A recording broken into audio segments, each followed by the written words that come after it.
Good morning, everybody, and welcome back to another Wizard101 build video. We are hitting this back to back.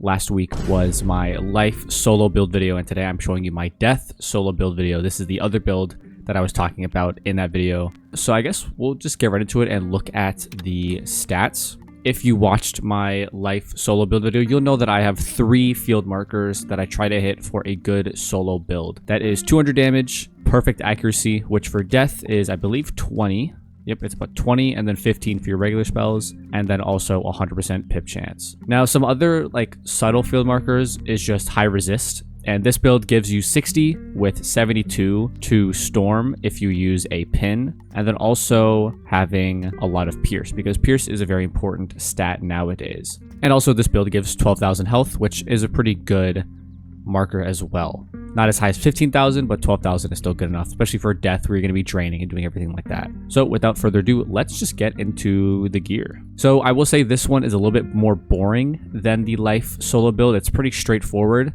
And a lot of the pieces you can just sub out for the other version.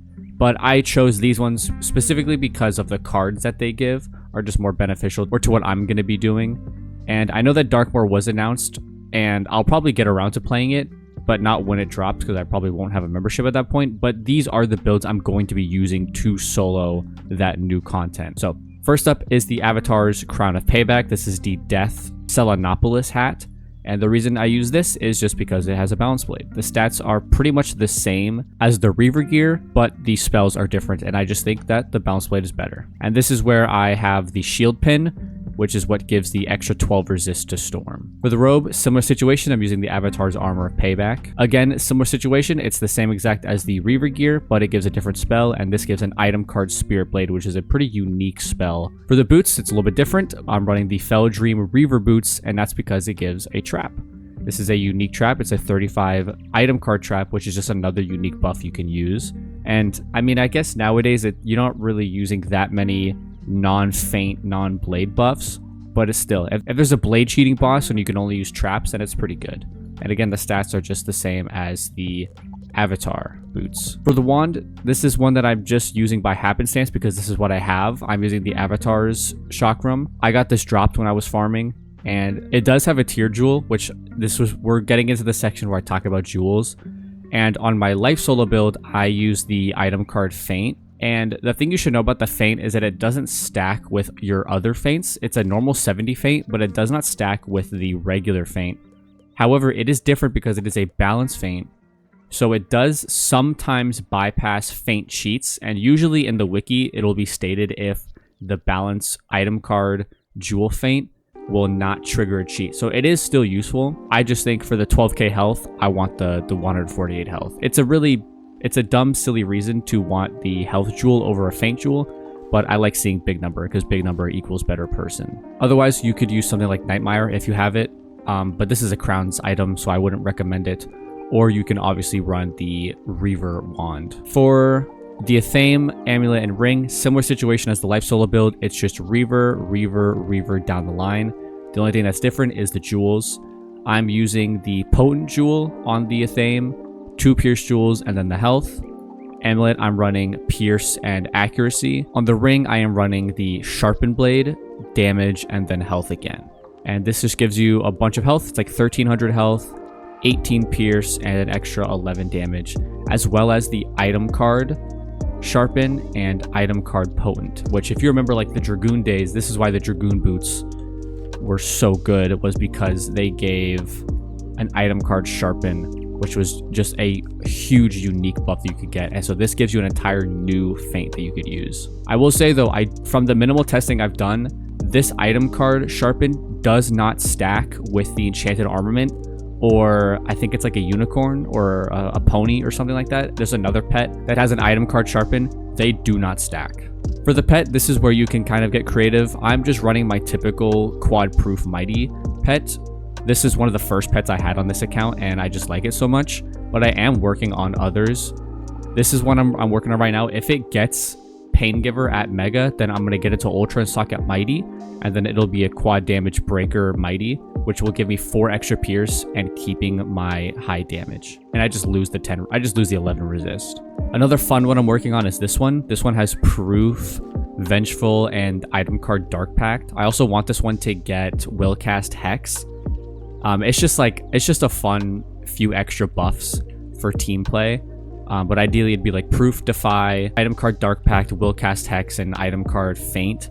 I have another one.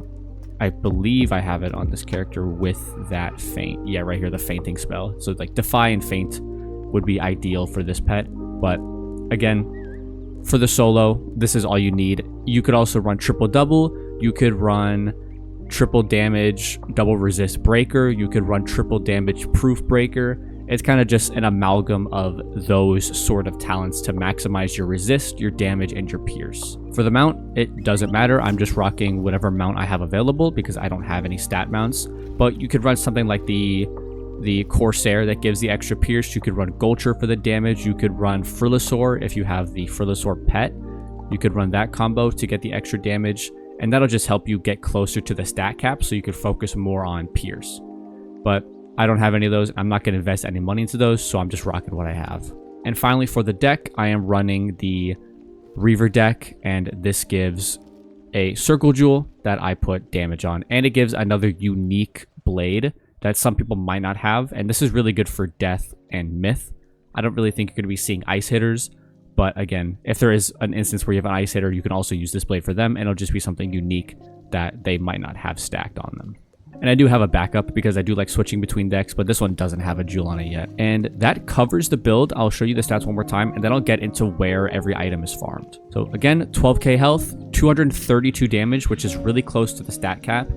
If you were to swap one of these Pierce Jewels for a damage jewel, you would be at 238 damage, but you would be losing out on Pierce. And at a certain point, Pierce is more important than damage. 60 Universal Resist with 72 to Storm. If I had Defy on the pet, on this pet specifically, I would have 66 Resist and 78 Resist to Storm, which is really good. Accuracy, it's perfect, 34%. 740 crit is nothing to boast about. It's pretty low, but again, crit doesn't really matter anymore like this. 758 block is pretty good.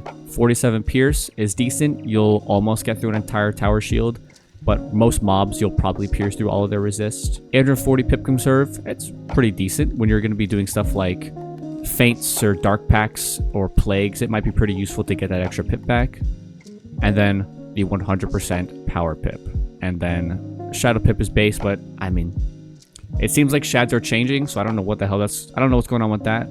But it seems like this stat is just kind of useless. And then Arch Mastery, you get the extra 55 from your deck. So you could get your school pips a little bit faster, so you could do your turn 1 wobble gongs and things like that. So let's quickly go into each piece of gear and where you can farm them. Alright, so the Avatar Crown of Payback and the Avatar Armor of Payback both drop from Khonshu. I just did the standard mode. I believe, if I remember it, I got the armor dropped and I crafted the hat, or I got the hat dropped and I crafted the armor. It was one of the two, but yeah, I just did a mix of crafting and farming for them. The boots I crafted, and these also dropped from Malice as well, so you could do either there, and this is in Wallaroo. For the wand, this is from the Taking Tree, and this is just one of the bosses in Selenopolis, and I did get this dropped, fortunately for me. But otherwise you can craft it, or you can use the Reaver wand, which also drops from Malice. The Reaver Thame drops from the Valencian Fleet fight, which is on the Doom Moon back in Novus, but during the world of Wallaroo. The amulet drops from the Crash Bandicoot side boss fight in Wallaroo. And the rain drops from Freddy Croker in Wallaroo, at the end of Wallaroo, in the Dreaming area. This pet I got just from the kiosk and some time, gold, and snacks.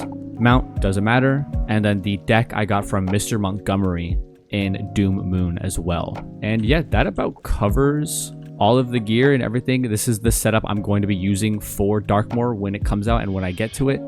But yeah, I hope you guys learned something. Hope you can take away something from this and use it for your own build. And I hope you have a good day, and I will see you next time.